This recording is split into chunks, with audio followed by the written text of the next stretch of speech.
morning, church. In spite of pandemic, how nice this to come together, worship together, God through online. Today, I want to talk about Christian leadership. Christian leadership. If you have your Bible, please turn with me to the book of Hebrew 13, verse 7. Hebrew chapter 13, verse 7. Remember your leaders, those who spoke to you in the Word of God. Consider the outcome of their way of life and intimate their faith. Who is leader? We are going to talk Christian leader. First of all, my question is, who is leader? Who is leader? Every one of us is a leader in our own right. Whether we lead an entire company or a team of people or a group of friends or our families or just ourselves, we are all leaders in some form or the others. Technically, you may not hold a position of authority in any company or organization, but it doesn't mean that you are not a leader. Who is a leader? My answer is here. The one who leads from the front is a leader. The one who sets an example is a leader. The one who takes responsibility is a leader. The one who influences others is a leader. The one who makes a decision to others is a leader. You know, like institutions, like schools and colleges and universities are the best place to implement and to practice our leadership talent. You know, teachers are most important leaders as they influence students deeply and shape them into Christ-likeness character. Because the students spend most of their times in the educational institutions. So now, since all we are leaders, I think it's very important to talk about leadership today in the church. Before talking about Christian leadership, let me just talk about the different styles of leadership. You know, this semester, last semester, we should say this semester, let's say, I was teaching Christian leadership to the third year BTH students. Let me share with you some of my lecture notes today to all of you. Here we have different style of leadership. Number one, autocratic style of leadership. The phrase most illustrative of an autocratic leadership style is, do as I say. Generally, an autocratic leader believes that he or she is the smartest person at the table and knows more than others. They make all the decisions with little input from the team or followers. They don't want to share their responsibilities. They want to take everything by themselves in every, even small matters. This kind of leadership is called autocratic style of leadership. Number two, authoritative leadership. The phrase most indicative of this style of leadership is follow me. Follow me. Here, an authoritative leader makes decisions and policies, procedures, and group objectives with little or no input from his or her team members or followers. Just like autocratic leadership style. Number three, we have here pace-setting styles of leadership. Here, do as I do is the phrase most indicative of leaders who utilize this pace-setting style of leadership. Well, the pace-setting style of leadership is effective in getting things done and driving for result. It's a style that can hurt team members.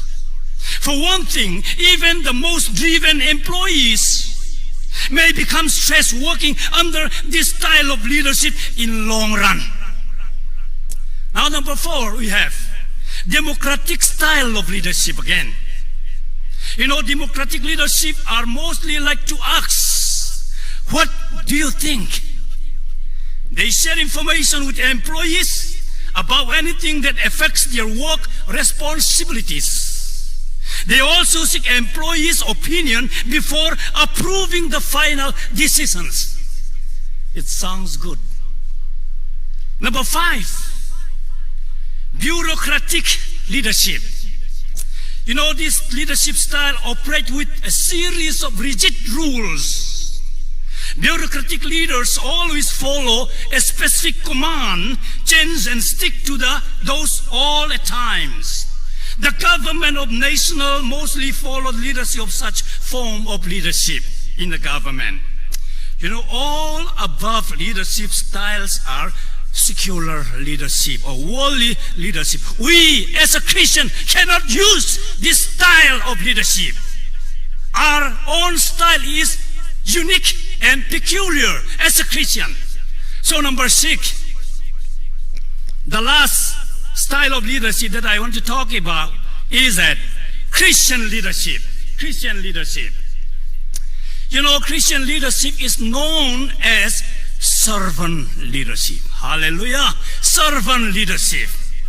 The servant leadership models runs on the motto of serving others. The servant leader operates on the idea of serving first, lead later. This leadership style requires thinking about others rather than oneself. This selfishness or selfless trait of always putting others' needs ahead of one's own is not easy all the time, but it is from the Lord Jesus Christ. Here our key text says that, remember, your leaders, those who spoke to you in the Word of God, consider the outcome of their way of life and imitate their faith. Hebrews 13, verse 7. So Jesus is the greatest role model for Christian in leadership. Jesus called his disciples together and said, you know that the rulers of this Gentile lord eat over them, and their high officials exercise authority over them. Not so with you. Instead, whoever wants to become great among you must be your servant, and whoever wants to be first must be your slave, just as the Son of Man did not come to be served, but to serve and to give his life as a ransom for many. Matthew 20, verse 24 and 28. Let me share with you Dr. Stanley Patterson's the 2 model of leadership. You know, Dr. Stanley is the best professor in leadership whom I have never seen, ever seen. He came to IAS and conducted a week of prayer meeting on leadership. Let me share with you one of his sermon today. This is not my own. This is from Stanley Patterson, a professor in Andrews University. He compares Lucifer's pattern of leadership with Jesus' pattern of leadership. Here, Lucifer's pattern of leadership, the prophetic biblical narrative that foretells the rise and the fall of the King Babylon, also includes the metaphorical comparison with the rise and the fall of Lucifer in Isaiah 14. Now let's see the rise of Lucifer and the fall of Lucifer. The ontology of spiritual leader is revealed in this depiction of his coveting the throne of God, or at least the place of priority at the throne with God. Please note here the ascent language in Isaiah, the descriptive text chapter 14, starting from verse 12 to 21. Here we see the expression of selfishness is found 6 times in this text alone. 6 times in this text alone. Here the text says that, for you have said in your heart, remember, I will ascend into heaven. Number 1, selfishness, style of leadership. I will ascend into heaven. Number 2, I will exalt. Secondly, my throne, thirdly, above the stars of God. Number 4, I will sit on the mount of the congregation on the farthest side of the Lord, the Lord. Number 5, I will ascend above the heights of the clouds. Number 6, I will like the Most High. I will be like the Most High. Here we see the expression of selfishness 6 times in this text alone. Friend, that is the style of Lucifer leadership. This ethnocentric upward focus is revealed in the use of the first person singular by the speaker. Lucifer, he personally covets a position and role to which he was never called. Lucifer's journey counter to the direction established by the kingdom of God by climbing up the ladder of his dreams. From that ladder, he fell with tragic result. Isaiah 14, verse 12 and verse 15 say that, how you are fallen from heaven, O Lucifer, son of the morning, how you are cut down to the ground, you who weaken the nations. Yet you shall be brought down to Sheol, to the lowest depths of the pit. You know, Ezekiel continues this metaphorical message in his lamentation of King Tyre. Son of man, take up a lamentation for the king of Tyre, and say to him, thus say the Lord God, you are the seal of perfection, full of wisdom and perfect in beauty. You are in Eden, the garden of God. You are the anointed cherub over who covers. I established you. You were on the holy mountain of God. Your heart was lifted up because of your beauty. You corrupted your wisdom for the sake of your splendor. I cast you to the ground. Ezekiel 28, verse 12 to 17. You know, Lucifer covets position and glory that were not his own. The goal of his model or rulership or leadership is dominance and control. Remember here, the role or the goal of the leadership of Lucifer is control and dominance. He was wanting to go up but fell to the ground. This mighty angelic being was rightfully judged by God. I threw you to the earth. In Ezekiel 28, verse 18, this doesn't mean that Satan has no further access to heaven, for other scriptures, verses clearly indicate that Satan maintained his access even after his fall.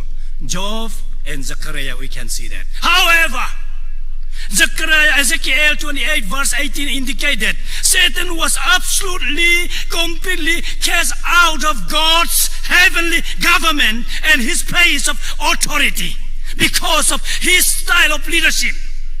Because of his style, his model of leadership, he was thrown to the lowest depths of pits.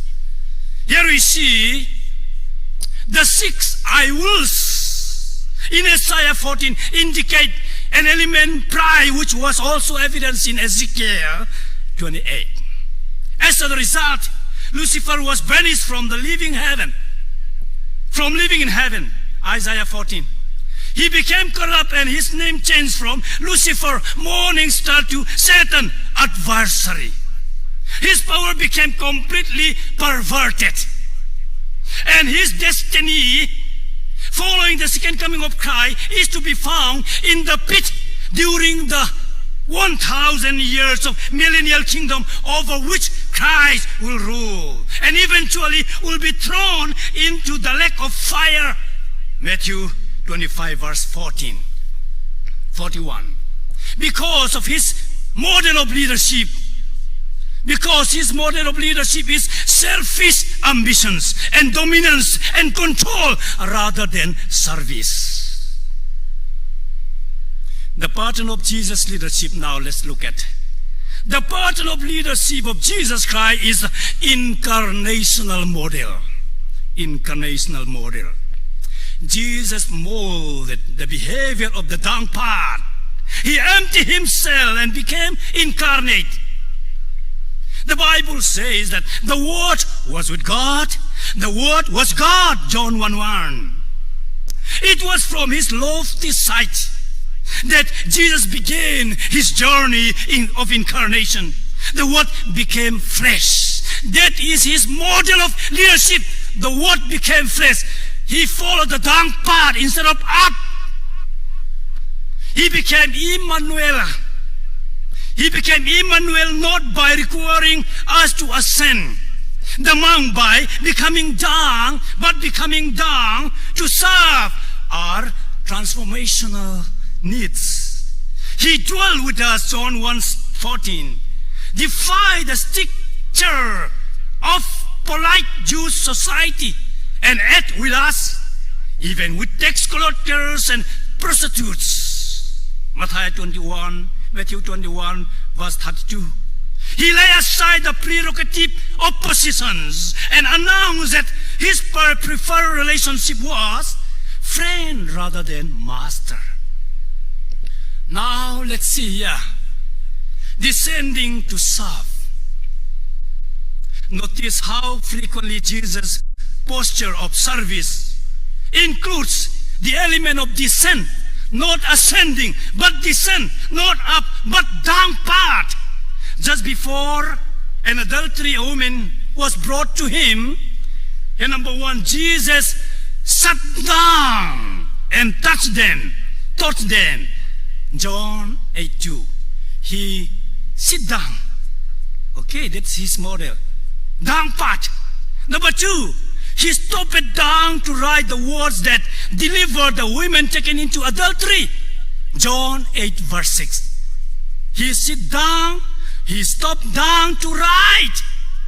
Number three, he leaned down and healed them. Matthew 15:30. Before he healed, he leaned down. Okay. Number four, in Mark 5:32 again, he leaned down to place his healing hand upon the little girl. Number six, he cast forth the demon from the child at his feet, down part. His leadership style is always down part, not upward. And number seven,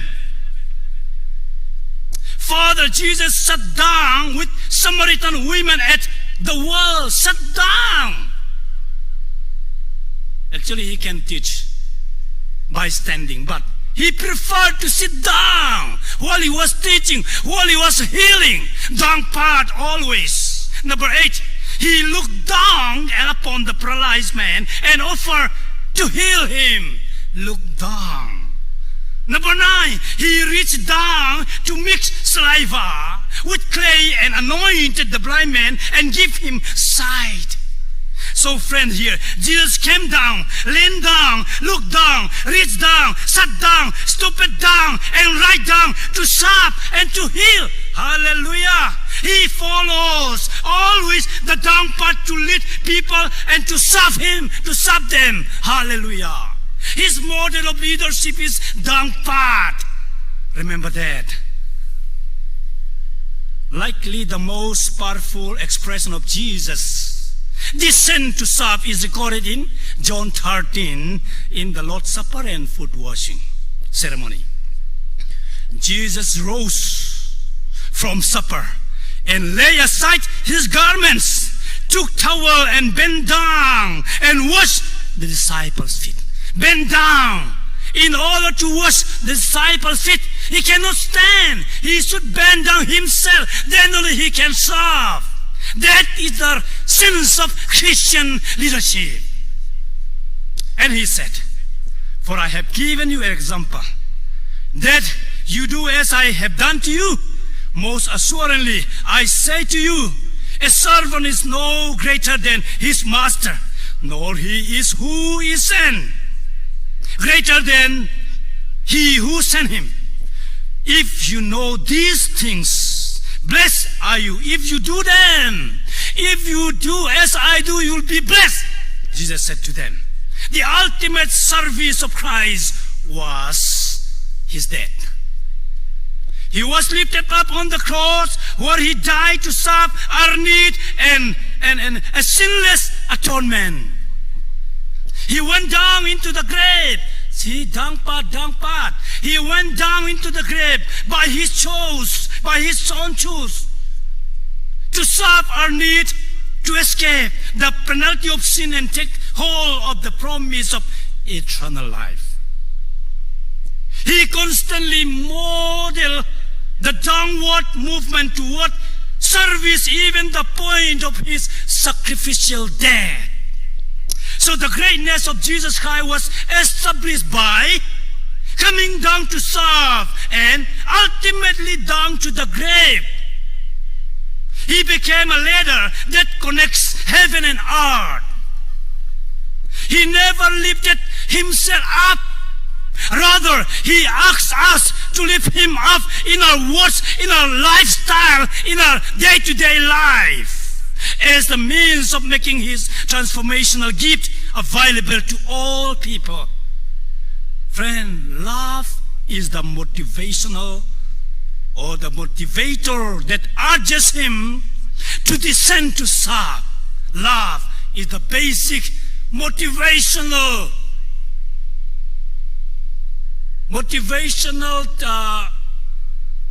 activities that urges him to serve and to lean down, to come down because of his love. Now let's see the passive nature of ascent.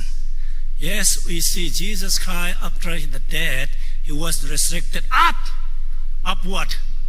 He was taken up, received up. But all this taken up is not active and passive tense.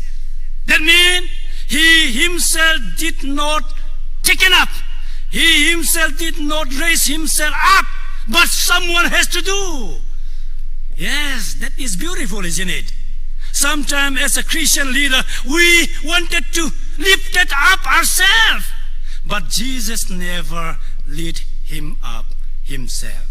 Somebody does, that is. Who? The Father. Here, let's see.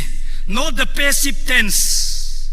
Applied to salvific impact of his death on the cross, Jesus said, and if I am lifted up from the earth, lifted up, somebody has to lift him up, not by himself, will draw all people to myself. Passive tense, remember. He came down to serve, but it would be other who would lift him up to die, even though he approaches his death willingly. The lifted up of the crucifixion or the crucify and reasons Jesus as a redemptive proclamation to the world is done in active sense by his followers. He does not lift himself up. The resurrection of Jesus Christ is presented in the scripture as an act of God upon the body of Christ.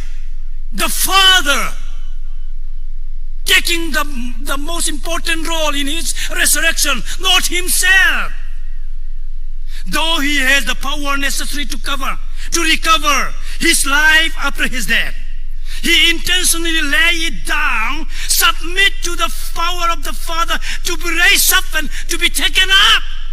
He can raise him himself, his body, but he prefer to submit his power to the Father, to be raised up and to be taken up. How beautiful it is. Not only in his resurrection, but even in his ascension. We see clearly passive role he assumed in Mark 16, Luke 24. He was, the Bible says, received up, carried up, taken up. Though he had every right to ascend on the strength of his own glory and power, he chose to demonstrate his emptying of self, of desire for the glory and honor, by avoiding any sense that ascending to the throne of God could be achieved by his own strength. After he served here on earth, after he lifted up people, not himself, he was lifted up, taken up, carried up by God to the highest heaven. Lifted up part is by God, the part of God, not himself. His part is coming down, the down part. After he did everything for the salvation of human beings, he was taken up by God the Father. Sometimes while we are having opportunity, sometimes while we are serving responsibility, we ourselves wanted to lift up us. But Jesus, while he was serving on earth, he never tried to lift him up. After his serving is done, after his responsibility was done, only he was willing to be taken up. He was willing to be raised up. That is after his retirement, after his resurrection, after his crucifixion only. Remember that one, very important. On the other hand, Lucifer was trying to lift up himself to the highest mount of God. As a result, he was absolutely, completely cast out of God's heavenly government and will be cast down to the lowest depths of the pit later on. This is the great irony contained in narratives of these two models. The throne that Lucifer coveted is given to the redeemed children of God.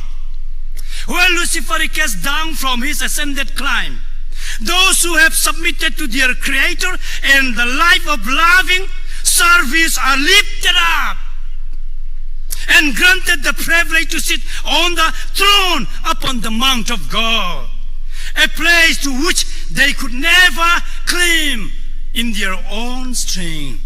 They will be lifted up later, who's serving God. When we come to understand the striking differences between the two models of leadership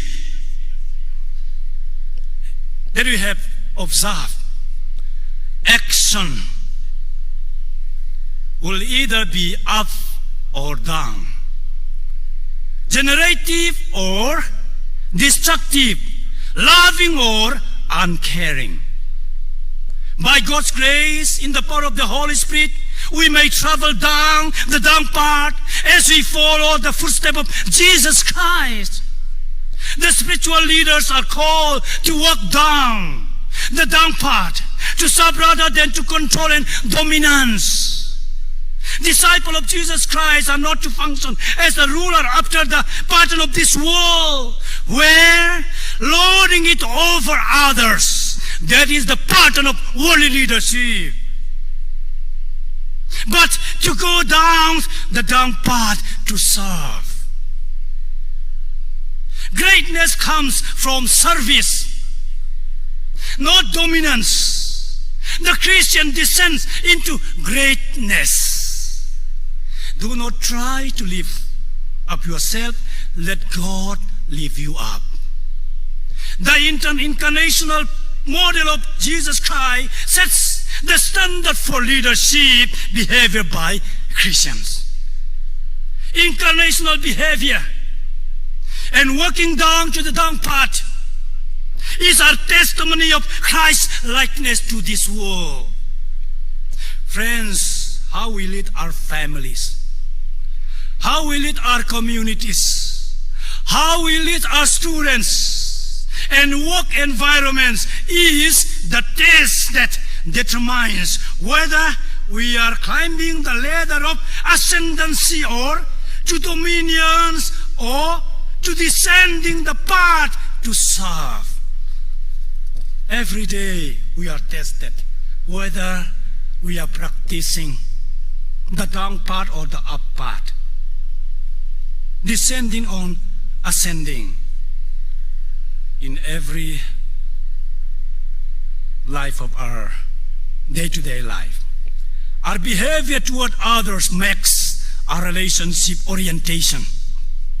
Are we about service or control in our leadership? As a Christian leader, let us try to go the down path, to serve rather than the up path, to control and dominance. May God bless you as we implement the down path model of leadership in your family, in your church, in your classroom, in your administration, and in your day-to-day life. Thank you. God bless you all. Let's pray. Our gracious, loving Father in heaven, thank you so much for being with us throughout this meeting. Bless the message that we have preached today. It is very, very important. Personally, it is for me. In every day-to-day life, I need this model of Christian leadership in my family, for my children, for my students, for my church, for my society. In everywhere, I am the one who the most need this leadership pattern. Please help me to implement Christian leadership, servant leadership in my life. Father God, bless all the people who are listening to me. Help them to implement this uniqueness of Christianity, the leadership, servanthood leader in their life, in their family, in their day-to-day life. Father God, thank you so much for being with us throughout this worship, and bless all of us who are here. Please grant us to come back next week to worship you again, so that we may gain many, many spiritual lessons from this pulpit. Thank you so much. All this blessing I pray in Jesus' holy name. Amen. May the love of the Father, the grace of Jesus Christ, the sweet communion of the Holy Spirit be upon you, now and forevermore. Amen. Amen.